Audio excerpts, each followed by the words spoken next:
I thought I would read because it really struck me as I can find it, going to the heart of much of what we're going to be talking about, to a passage in your mission statement, which really encapsulates some of the issues on your plate. Under Commissioner Martuscello's leadership, the department has been focused on driving reforms to enhance safety and security, recruit, retain, and support staff, increase accountability within the system, promote programming and rehabilitation for those in custody and under supervision in the community, and enhance public safety. The focus has not wavered despite the tumultuous year the department has faced, which included the deaths of 2 incarcerated individuals at the hands of staff members and a 22-day illegal strike by correction officers and sergeants that threatened the safety and security of the department's facilities, remaining staff, the people entrusted to its care, and the public. And it goes on to say that rehabilitative programming, transitional services, and community supervision are part of the core mission of a progressive and public safety-oriented correction system. So when I read this, one of my reactions was, you got a hard job. I asked you before, do you ever wake up in the morning saying, am I crazy?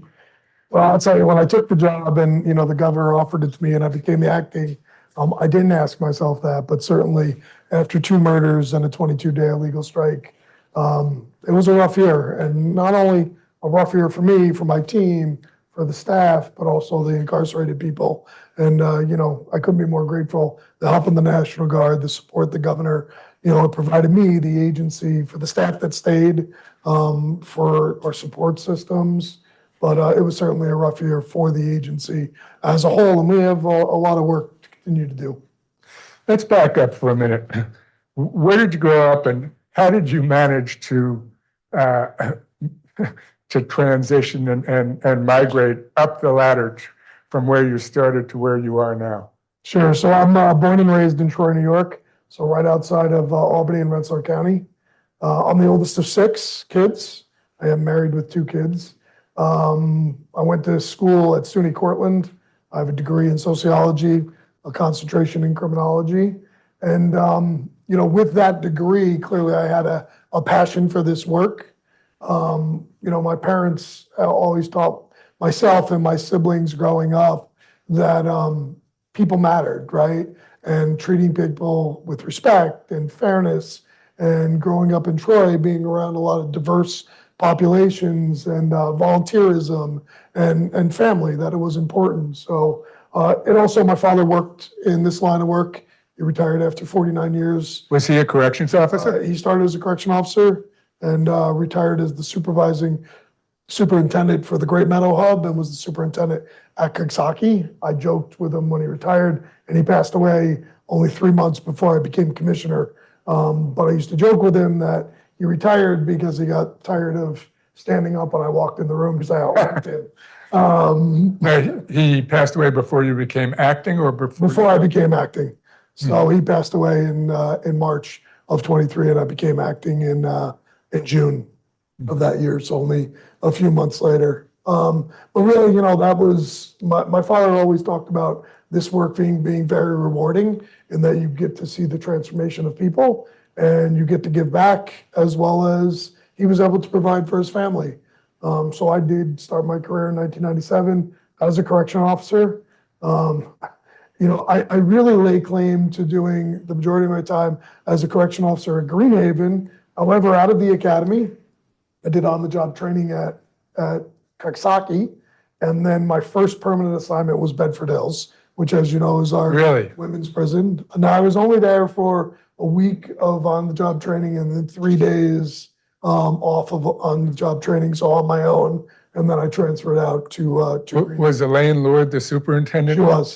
She was. Yeah. Yeah.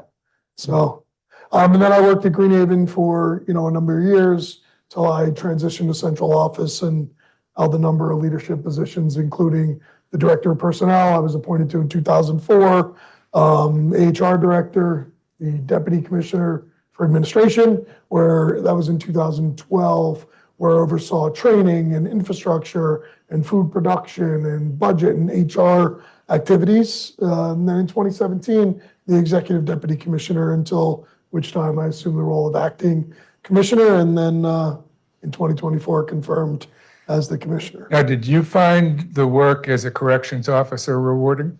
I did. I mean, the people that I interacted with, both the staff that really cared in the mission, as well as the incarcerated people.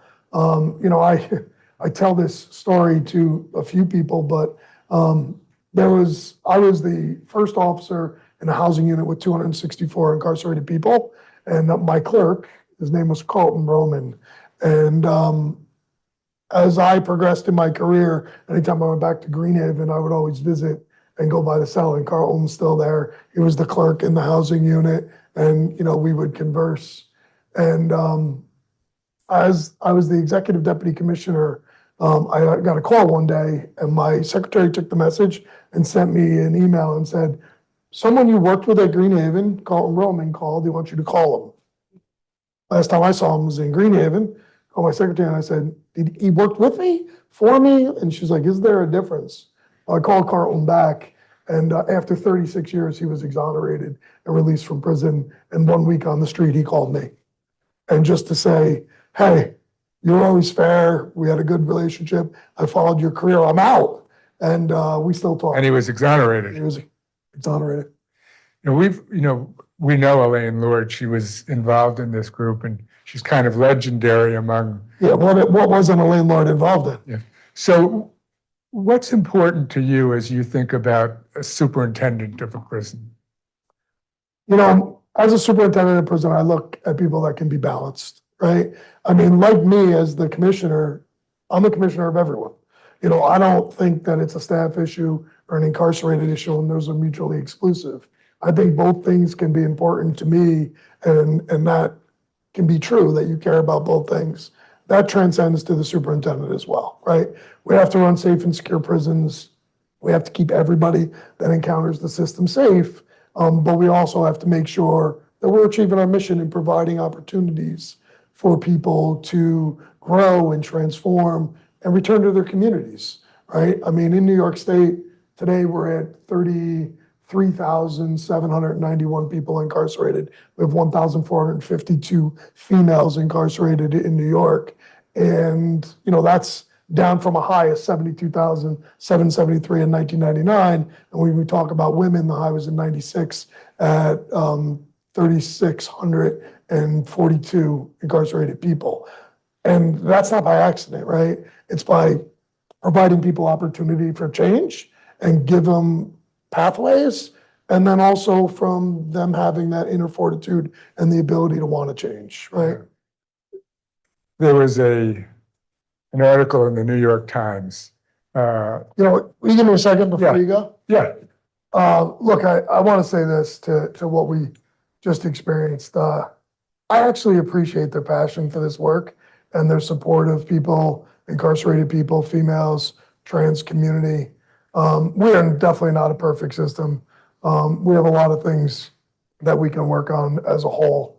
But I will tell you that when I took this job, I made a lot of statements, both to the incarcerated population and to my staff. And basically what I told them is this, is that I want to run a correctional system that's people-centered, that believes in the dignity and respect for all, no matter what uniform you wear. Incarcerated people wear green, security staff wear blue, I could care less. We're people first, right? And that I vowed to staff to reduce violence in our prisons and make their workplaces safer, similarly to what I vowed to incarcerated people to make their living environment safer. And I also told incarcerated people that I believe in change, I believe in transformation and redemption, and I believe in rehabilitation. And in turn, I believe in what they do each and every day inside. And while we should talk about the negative, right? And I will tell you this, when it comes to trans individuals, I support doing individual identifications and housing people in facilities where they identify with their gender, and we do that at Bedford Hills. We do that in New York State. We stand by that regardless of what's happening at a federal level with PREA and what changes may be coming down the pipe, right? And I believe in their safety, right? We've worked with a lot of organizations and providers that come into our facilities and provide services to those communities. And there's a lot of good things that are going on, but I appreciate them bringing up their issues. But we shouldn't just focus on the negative. Because when we do, right, then people, maybe not the people in this room, but the people that think about prisons as these distant, abstract places, we take away from the good work that both staff are doing and the incarcerated population. At the end of last year, the recidivism rate in New York State prisons was 18.9%. 18.9%. The average around the country is 37, and I just read an article, and I'll leave the state out, because I do have colleagues out there, was at 60%. People returning after 3 years. We're at 18.9. That's not by accident, folks. It's not all the credit for me. It's not the credit to the staff. It's the combination and the lived experiences from one incarcerated person to the next, and the people that get out and give back to that community because they see the value and how they can drive the public safety continuum. So, and when I say drive that public safety continuum, there's families out there that are hurt, particularly when we talk about women incarcerated. Oftentimes, they are the single caregivers of children in communities that they get ripped away from, right? And then those children have to deal with an incarcerated parent, an incarcerated loved one, and spending holidays in my prisons, right? And as much as we have visiting areas for children and we have our nursery program, that's trauma, not only on the mother, but on the child. And when we only focus on the negativity and we don't look at the change that people are going through, we do the system a disservice. We really do. So, it's interesting. I think when we looked at it, we saw that something like, and I may have this wrong, 60% of the incarcerated women are mothers to George, and you can correct me if that's wrong, but it was in that neighborhood. Yeah. And the other thing that we saw is that something like 90% of the women in prison at one point in their lives had been subject to abuse, many in childhood. And one of the issues that we have focused on is mental health. And there appears to be just a lack of sufficient mental health services for women, many of whom, as a result of their experience, are suffering from trauma. Yeah. And so one question for you is, does that comport with your understanding, and is there anything that you're doing or hoping to do to enable women to get more access to therapy? Yeah, no, that it aligns with exactly the statistics that I've read, understand from my research department. You asked earlier, what's the difference between men and women, right? Men typically have a pattern of criminal behavior before they become incarcerated. Women tend to come from either being sexually, emotionally abused, a lot of trauma that lead to an event where they commit their crime and they become incarcerated. And oftentimes, they don't even understand the trauma that led to those decisions early on because they haven't had access to those services. So, that's a critical component in what we do inside, and things that we've worked with sanctuaries on even, in that, the Office of Mental Health provides mental health services to incarcerated individuals in my system by law. I don't oversee that program. I work very closely with Dr. Sullivan. But just because you're not on the caseload, right? And meaning on the caseload, it's a 1 through 6 designation, 6 meaning you need no services, 5, that's like the exit 3 on the Northway. There is no 5. 1 through 4, it's defined in law in terms of, what the level of care you need is. But that we have about 33% of individuals in our care, men and women, that are on the caseload. But when you talk about women, that doesn't get to the essence of trauma. So what we've done is embedded trauma-informed care, gender-responsive care into all of our programs. Tomorrow is a big one that we launched in all 3 women's prisons and have now gone even further. And it stands for trauma, addiction, mental health and recovery. And that is a series of classes that incarcerated women can take over a 12-week program. We try to hold at least 2 sessions a year in each of our female prisons, as well as embedding those concepts into other type of programs, whether it be the parenting program that we cooperate with Osborne, or the programs that we offer with our children, and all these outside providers. And at the core, we focus on trauma, particularly with the women. Men have trauma too. I'm not downplaying that, but the trauma that the women have. And then the other thing that I find with women that are incarcerated, and look, we are among people that have lived in prison, that are in this room, that are successful, that can speak firsthand to this. But women's prisons, they form a community, right? And they really look out for one another. But when you actually look at who's looking out for them, not many. The men don't line up the way the women line up to support the men when they become incarcerated. And I see that in visit records. I see that in phone calls, which in August we just made phone calls free. And we've seen free phone calls go through the roof. 87 million minutes in a month we do across the state of free phone calls. That's up over 25 million minutes a month. But the women's numbers, they've jumped, but nowhere near the men. It's because of that support system that's behind them. So the women, do a really good job in supporting one another. And it doesn't mean that there's no support, right? I don't want to negate the families and the friends and the communities that are giving back to this population, but it definitely sets them apart from the men. In terms of this young lady has something to say, and so let me let her interrupt. Sorry. I don't want to interrupt. I Judy, this is a dialogue. you have permission to interrupt.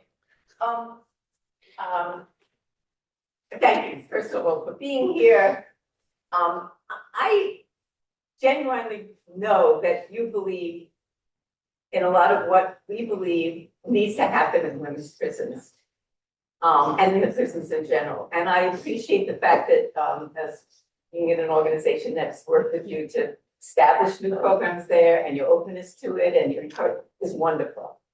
But it feels like it's happening in an increasingly toxic situation that I know, I talk to people in there, and there's like the trauma informed that you're describing is not how people are experiencing their day-to-day experience at all. What they're feeling is a kind of sense that they are dangerous people, violent, predators that have to be controlled.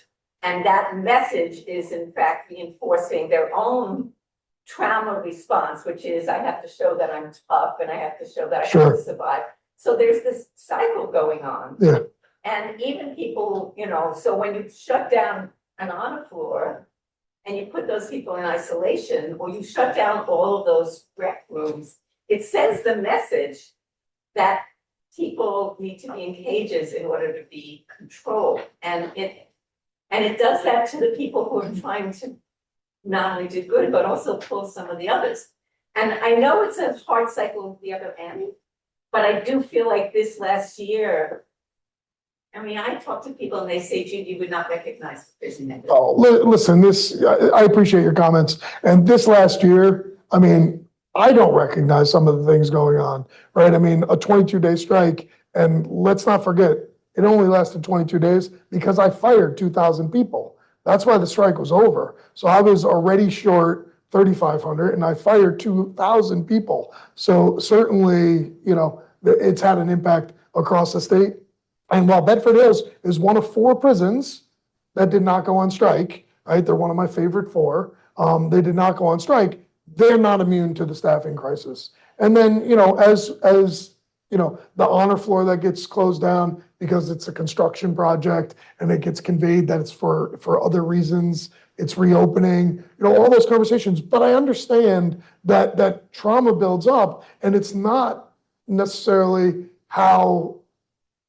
what's meant by it, it's how it's perceived and how it's felt by the individual. And to your point, how it stigmatizes their trauma along the way. And, that's why with the new superintendent there, Linda Carrington Allen, she worked there at Bedford. Her mom worked there prior to that. She understands the women's issues that are going on there. And it's about making sure that we're communicating early and often, and not just with the ILC, but actually talking to women that are involved in every aspect of that institution and making sure that they're hearing from us. It's why I'm there a lot. I was in Bedford Hills on a Saturday for the Our Children Christmas extravaganza, and I brought Justice Defenders into Bedford Hills after being at Greenhaven because I said, you have to see the women. You have to have access to these women. They're doing amazing things.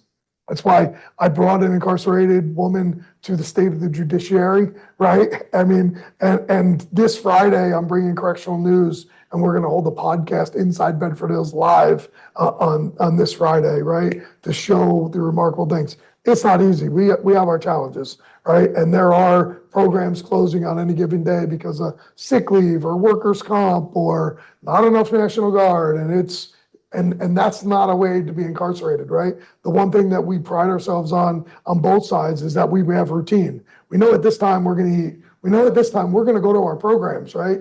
And when we have that volatility, that's one of the things that we're working through in my Recover, Rebuild and initiative is that we need to get back and build back better and making sure that we're hiring people that believe in my people-centered philosophy, right? Because there's 306 people incarcerated in New York that are serving life without parole. The rest are going home. The rest are going home, right? How do you want them to go home to their communities? You want them to go home to communities where they're locked in cells and we don't give them access to deal with their trauma and to deal with whatever got them incarcerated and the ability to transform and go back and be mothers and fathers, sisters, brothers, husbands, wives, parents, right? That's the person we want to go back to our community. And we have a lot of them that have done the work, and we should talk about them. But I hear you. Trust me. I hear you. Those are some of the things that pain me when I see some of the things that we can't do or some of the irregularities that we've had to pull back on or massage and the impact it has on people, particularly women. So you can't keep going. I opened this door for you. Which is, I do think people have that, and I'm ecstatic that Carrington is there, and people feel like the place and the atmosphere is being favored by the federal security, and they are feeling I understand. terrorized by it. I understand. One question I have listening to you is, how do you drive change? I mean, your head is obviously in a very forward-looking place. How do you drive your priorities and the feelings that you bring to the job through the organization? Well, I think you do it through transparency and accountability and leading from the front, right? I mean, I can't do this work alone, right? And I don't think that I do. But as I see the vision to change and making sure that we're pushing that people-centered, we have to talk early and often about it. And we have to hold people accountable when they're not, right? And also we have to be transparent. I mean, when I was going through the confirmation process, I think one of the most, and I don't want to speak for the legislature, but I think when I was talking to members of the legislature, one of the things that they were unhappy with the agency about was the level of transparency and access to information. I hope that if you ask them that today, that I've changed that, because I want to talk about the good. I'm willing to talk about the bad and the ugly, because there's enough of it to talk about in all categories. And only then do we get ideas to drive change. And we have a lot of good staff out there. Clearly, I had a lot of bad staff involved in the murder of Robert Brooks and Messiah and Antwi, and I have no place in that system. And the world got to see us at our worst. And that video was preserved by my investigative unit and turned over, and those people were held accountable. And some are in my custody right now, in my custody in prisons across New York State, and that's where they belong. And if we have other people that think that that was appropriate behavior, then they should go find a job someplace else. I'll go down more people rather than have people like that. But really sending that message that we're not going to tolerate that. I mean, you brought up the New York Times article recently that highlights 3 additional deaths. Every death in custody, I get a phone call. Doesn't matter what time of the day it is. It's 3 in the morning. It's 3 in the afternoon. It doesn't matter. They call my cell phone every single time. When it's unattended and not expected, meaning someone had been sick and in the hospital or on hospice care, immediate notification to the Attorney General, the state police, and my OSI. So every death is thoroughly investigated and clearly with video evidence now. And I know that always wasn't there, but with fixed cameras and now body-worn cameras, as well as the SCOC. So again, people should be critical of us, right? I mean, when I was asked after seeing that video, do I think that's an isolated incident? My answer to that was those individuals in that video, they seemed awfully comfortable in what they're doing. So I can't believe that this is their first time. Now, to the extent that they murdered somebody before, that's not what I'm saying. But if they can even begin those activities, let alone that being the ending, me as commissioner, I have to question everything. Every single thing I have to question, right? And it doesn't mean we don't have good staff out there, but it happened. And then it happened a second time, right? Sorry. So, I think by continuing to hold people accountable, to continue to talk about that message of change and people first, that's how you do it. And then you also identify where you're hiring, what's your hiring practices, what's the demographics you're trying to attract to the job. Have you changed the hiring criteria? It's not so much changing the criteria. We have done some things like now it's a training and evaluation examination process, but we still do a full background. We still do a psychological screening pursuant to correction law with 3 valid instruments and a personality questionnaire. We still do a medical and physical agility. So none of that's changed. But making sure we're getting in underrepresented communities so that we can attract people and be a more diverse workforce. Last year I had my Office of Diversity and Inclusion go out and study the demographics of prison by prison.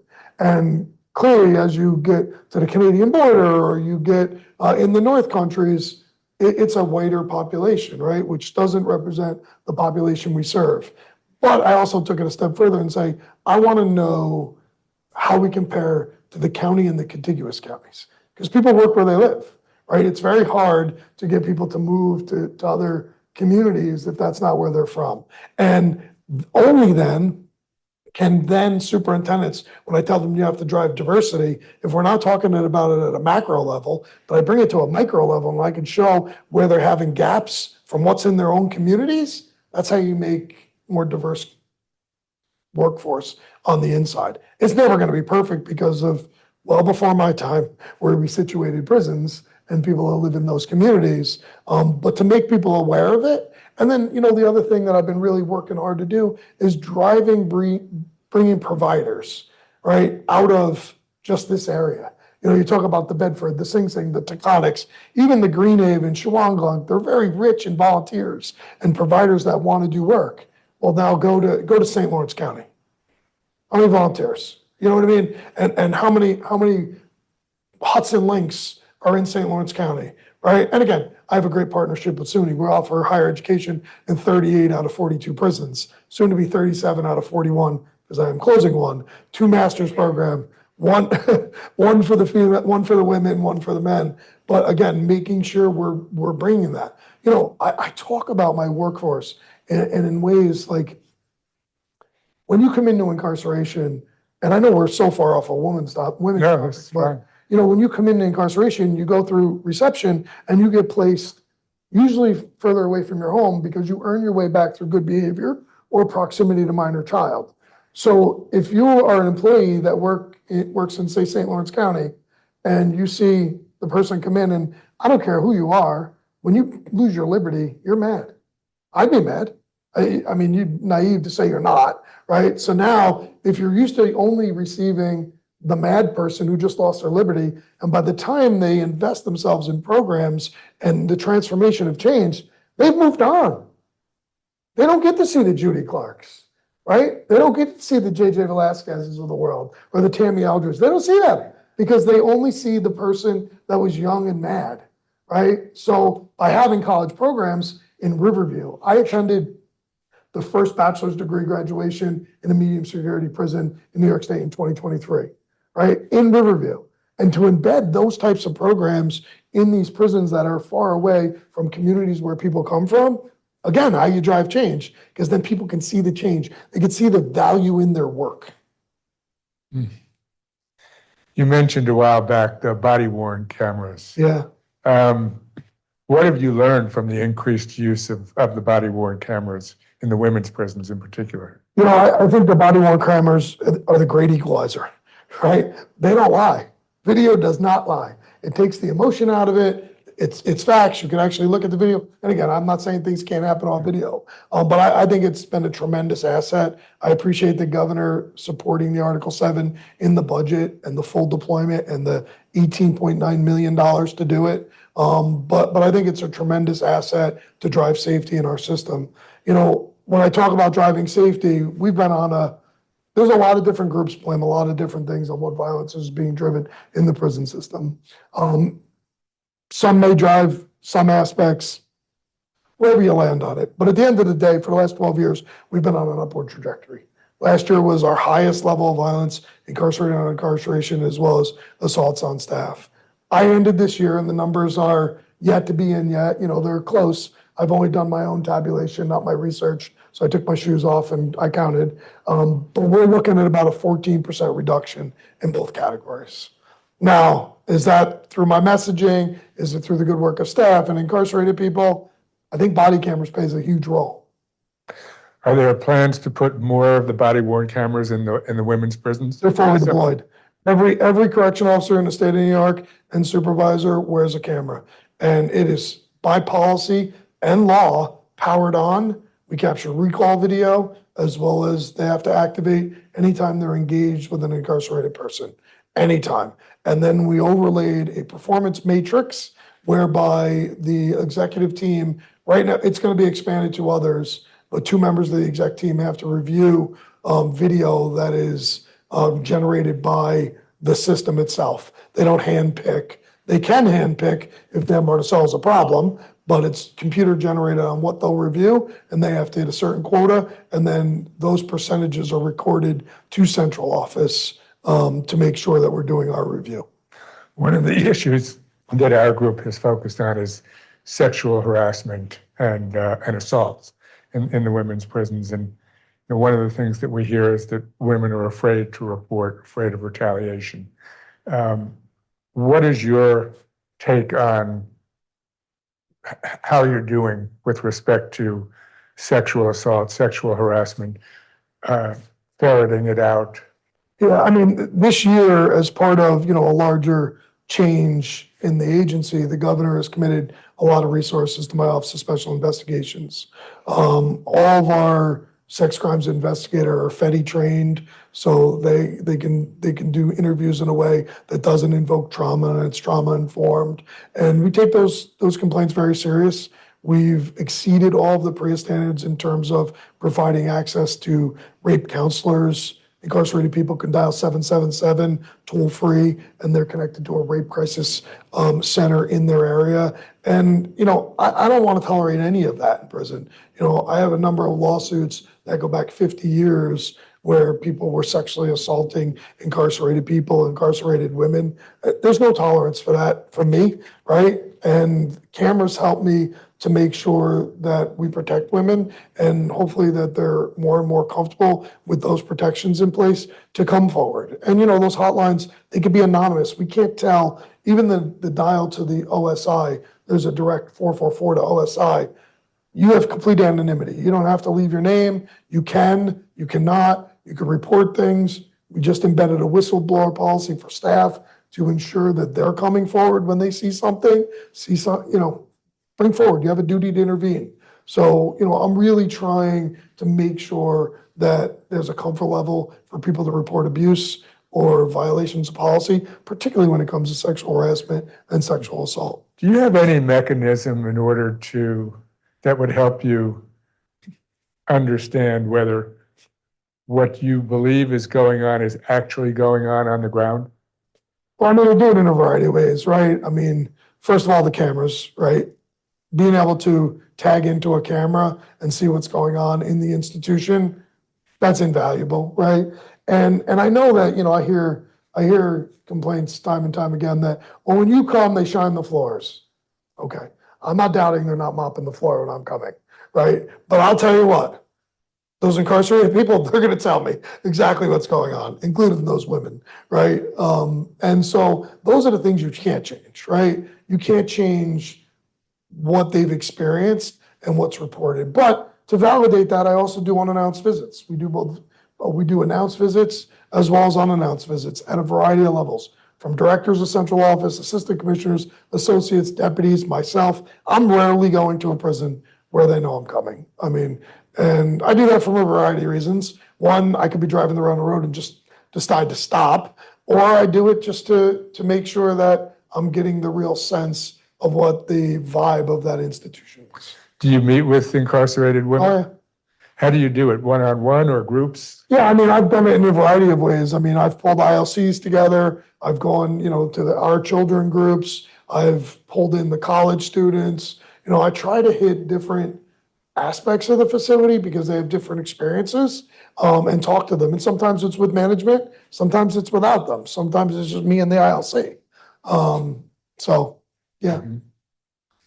One of the things that we had advocated for, which have been implemented, are the body scanners in the women's prisons, which have enabled incarcerated women to avoid strip searches, and that's great. We've heard that very few of the staff are going through the body scanners. Is that consistent with your understanding? Yeah, absolutely. And unfortunately, and again, the body scanners were a great addition, not only to people's dignity, particularly women, but also for contraband interdiction. However, when the law was passed, the final version that was enacted, it allowed everyone to opt out.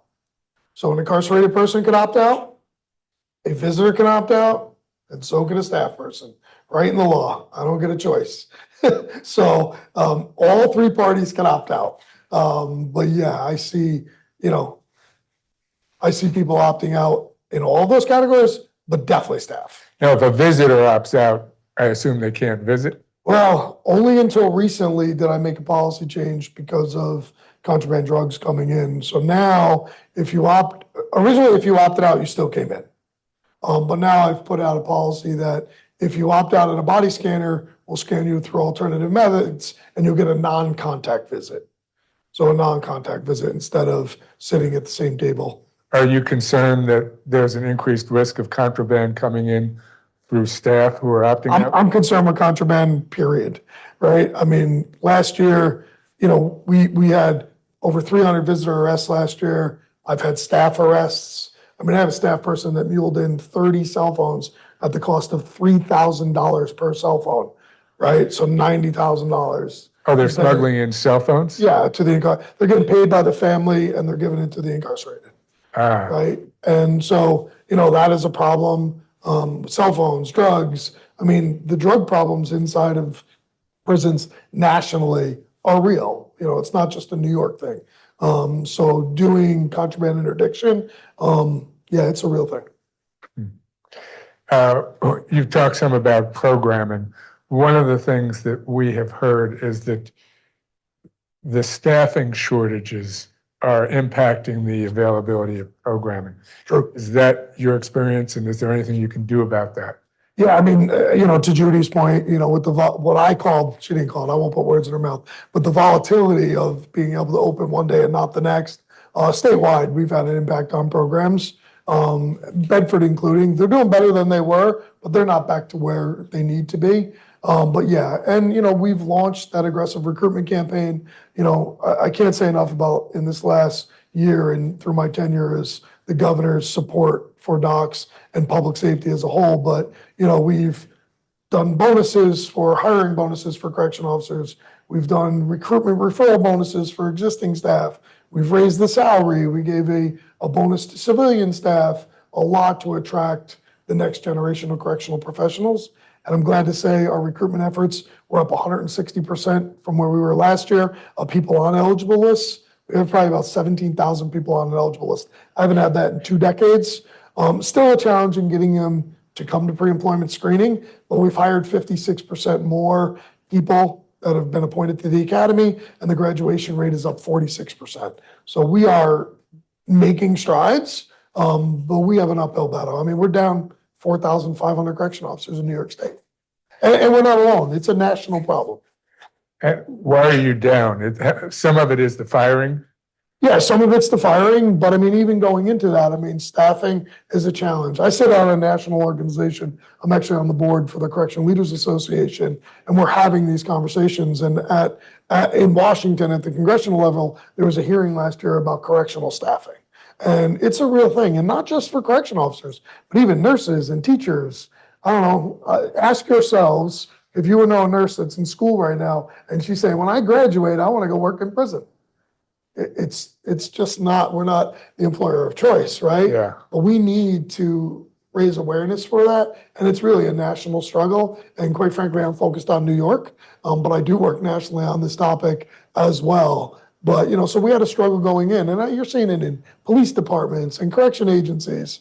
Law enforcement is struggling to recruit that next generation. Yeah. Let me just say, we're going to take questions in a few minutes.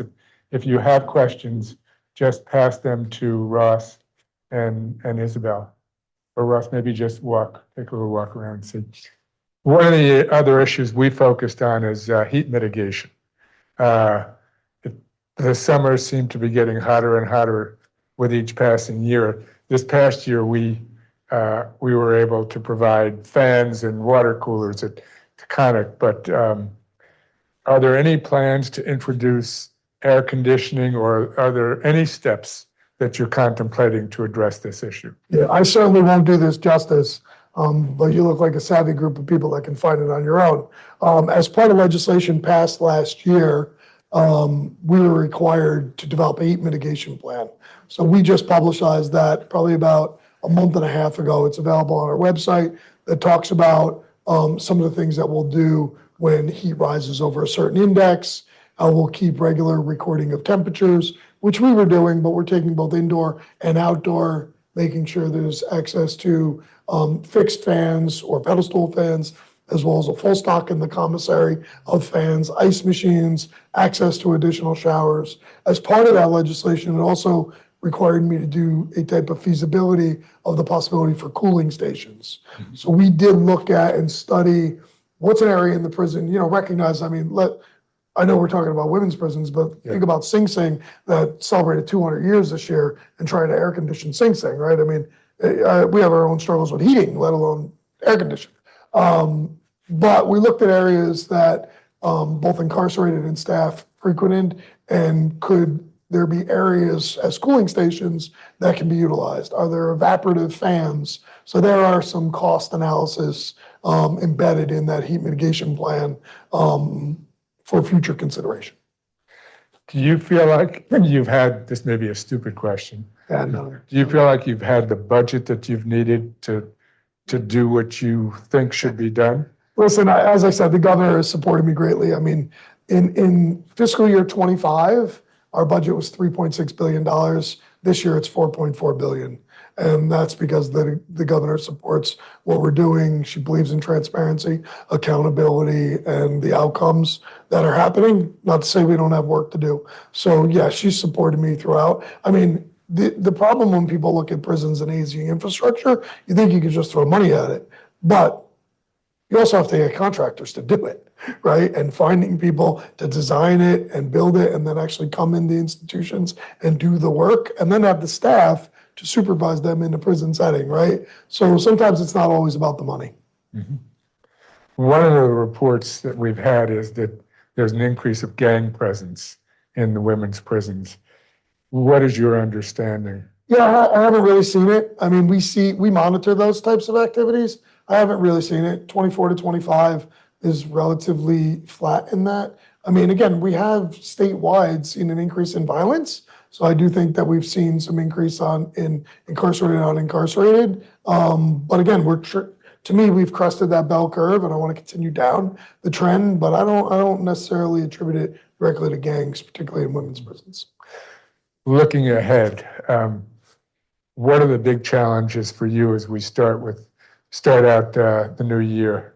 Look, I think staffing. You know what I mean? I mean, I say it all the time that I have a vision to do a lot of things in this system, but it all starts with staff. You know what I mean? And we need staff to do it. And I believe strong programs is strong security, but you do need both, right? And so really recruiting that next generation is critical to me. And then also making sure that we're fostering a culture that embodies my values, right? That is people-centered and ensuring that, you know, the Robert Brooks and the Nantuis are something of 24 and 25, and that's not the system that we run here in New York. Yeah. You have a number of people here who are involved in different organizations that would like to help. I already do.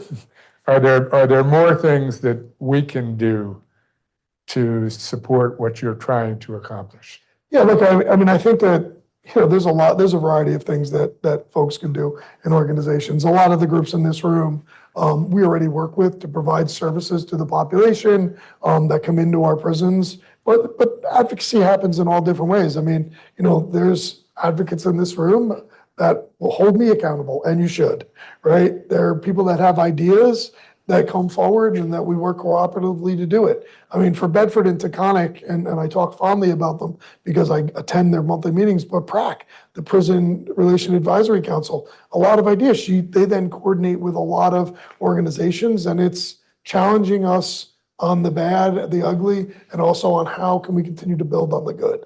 And I think that's important. And I'll go back to putting that face on incarceration. You know, if we really want to see change outside of my control, whether it be legislatively or in laws, right? We have to make sure we're putting the face on incarceration and that people aren't viewed on the crime they committed, on those new true crime and reality TV. We have to get to the heart of who they are, not what they did. Yeah. You know, one of the things that we've seen, you've talked a number of times about the programs and the college programs. Just my personal experience is they're invaluable. Oh. And you really see that if prison is done in a right way, it can be rehabilitative. Well, and you see the societal change, right? I mean, the previous administration tried to restore TAP funding and was met with headlines, Attica University, and it didn't happen. When this governor took office, she supported that investment, and now we have TAP and Pell followed, right? So you're seeing that change societally, that they recognize the value, and we get past, oh, why not my child, and give it to incarcerated individuals. I mean, people that are incarcerated and going to college, their recidivism rate drops off the shelf. I mean, under 4%, some are under 2%, some programs. So, I mean, the value is there. Yeah. So here are some questions that we... Don't give short shrift to vocational programs, though, No. because the trades are critically important as we have shortages in our community. You know, we've worked with the trades unions, the carpenters unions, the Truckers Association with the shortage of CDL drivers. We have CDL programming and carpentry and all of those trades programs. We're starting to bring them in to do client matching on the inside so they have jobs right when they go out. Our population can be an invaluable resource. That's a critically important point beyond the prisons. Yeah.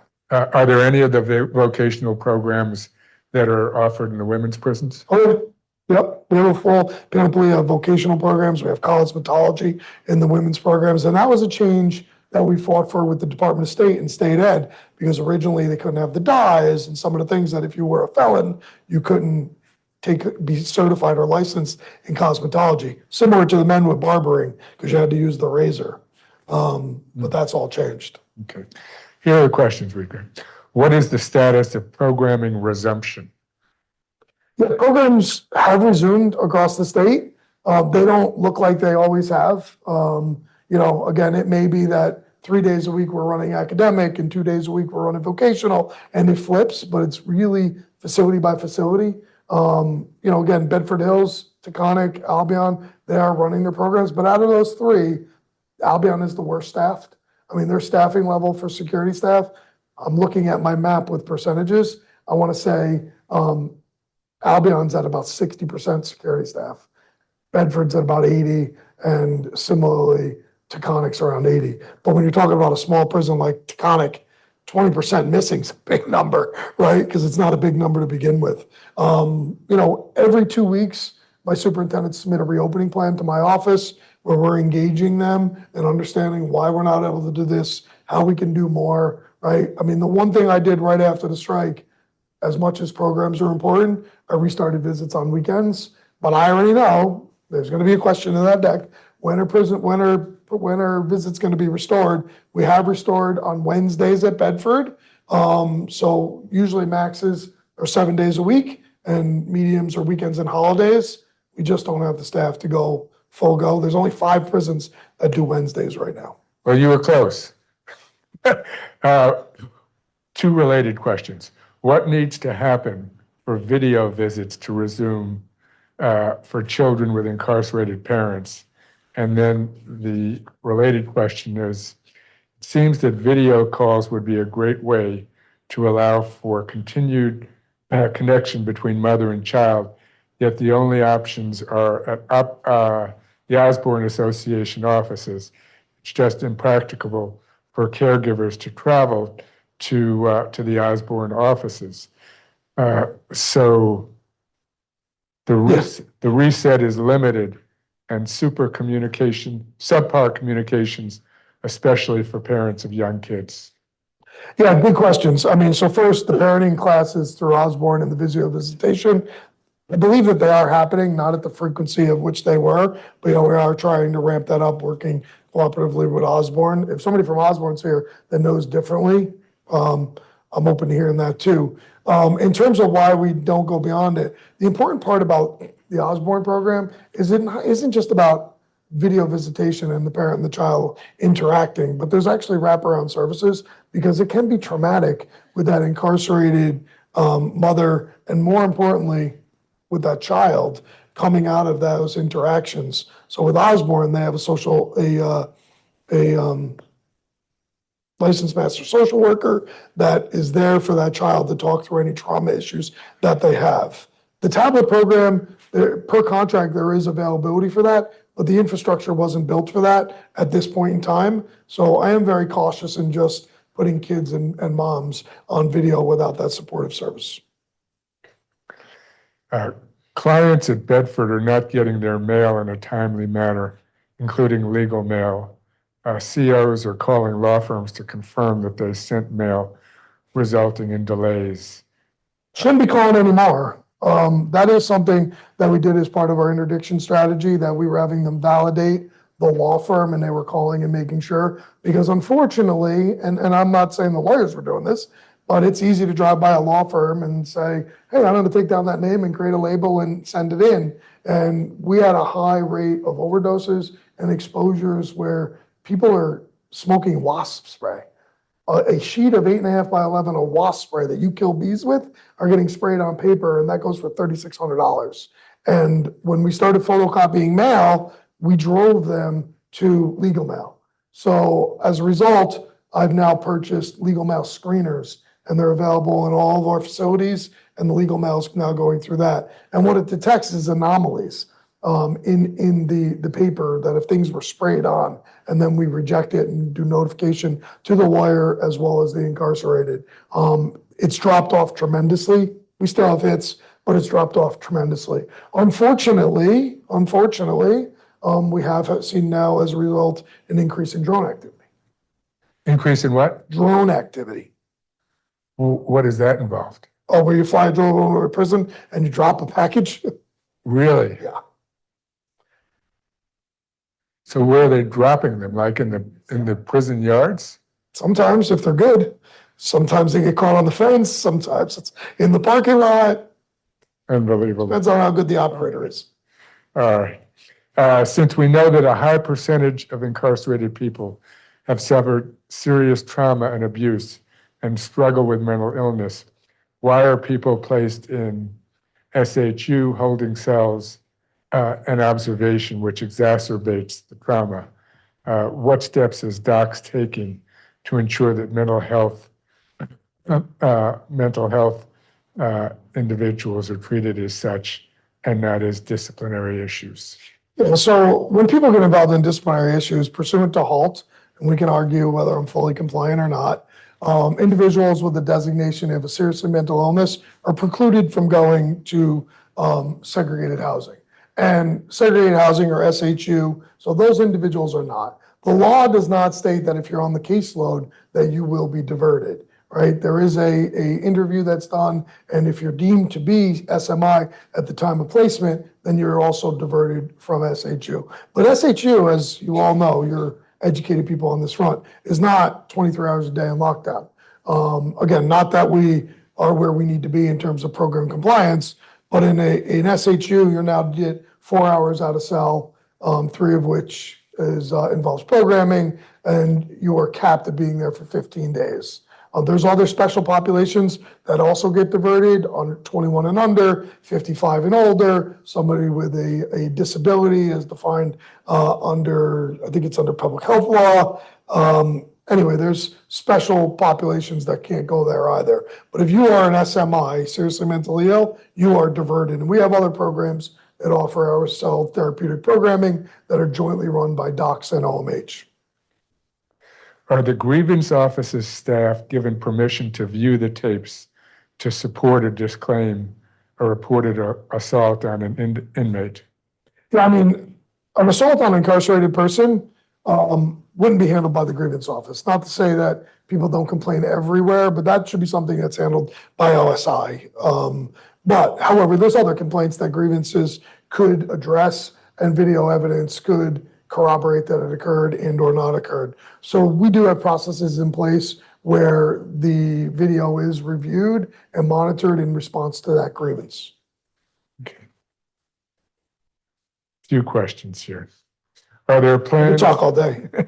Are there plans to retract the recently implemented limits on shower access at Bedford? Yeah, so let me talk about that, right? So there's 2 things going on in the showers, and I've been talking to the new superintendent there a lot. One thing that was happening when she got there, the assessment was that there weren't schedules for showers, right? And as a result, it was leading to increased violence because there were not schedules. So they implemented schedules for showers, that's one. In terms of the trans question and showers for trans individuals, I didn't even know about this policy, but there was a policy that required the deputy superintendent for security to approve whether somebody got a trans shower, like to prove that they were trans. He revoked that policy, and now the correction officer can just allow them to have showers as trans individuals in a private way. So again, I think that some of our problems early came down to a failure to communicate effectively in exactly what was going on there. But that's something that, you know, if we heard 10 chants here today, I've gotten 120 form emails on these topics. And so it's something that I'm having ongoing conversations with the superintendent and monitoring it relative to Bedford Hills and showers. How are you working to implement more trauma-informed programming specifically for survivors of gender-based violence? 2 sessions a year doesn't seem like enough. Yeah, I only mentioned tomorrow's 2 sessions a year. I didn't have my cheat sheet with me, but we have a whole host of other programs that are geared toward trauma-informed care and gender-based violence. Almost every program we do inside of our female institutions, I mean, not DMV and things like that, but a lot of our programming includes that as a component, as well as training staff receives in terms of dealing with in a women incarcerated population and the trauma that they've endured to ensure that staff have an understanding of, you know, the type of trauma that our population has endured. Okay. I'm having trouble reading a few of Let me see, I'll read it.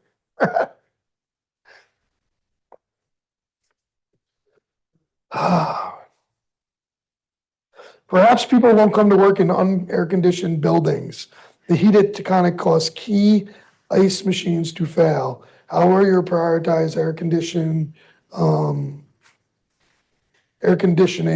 prisons? Why are incarcerated women required to purchase their own fans?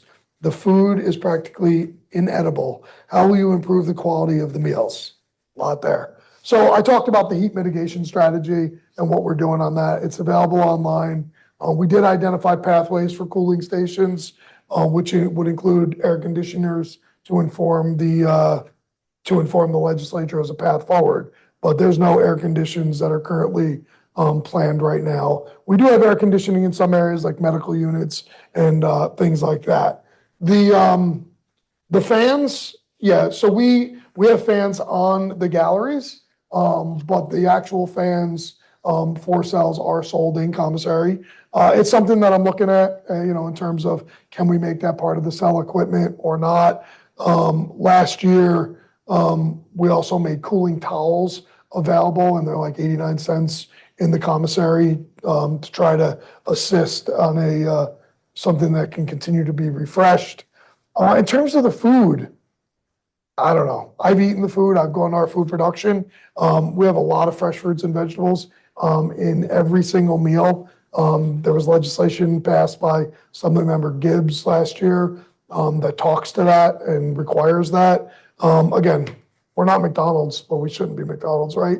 We have nutritionists that look at our caloric intake, both for men and for women, and what's available. We have special diets based on your own medical conditions. Again, not a perfect system, but I eat it. Want to read this one too?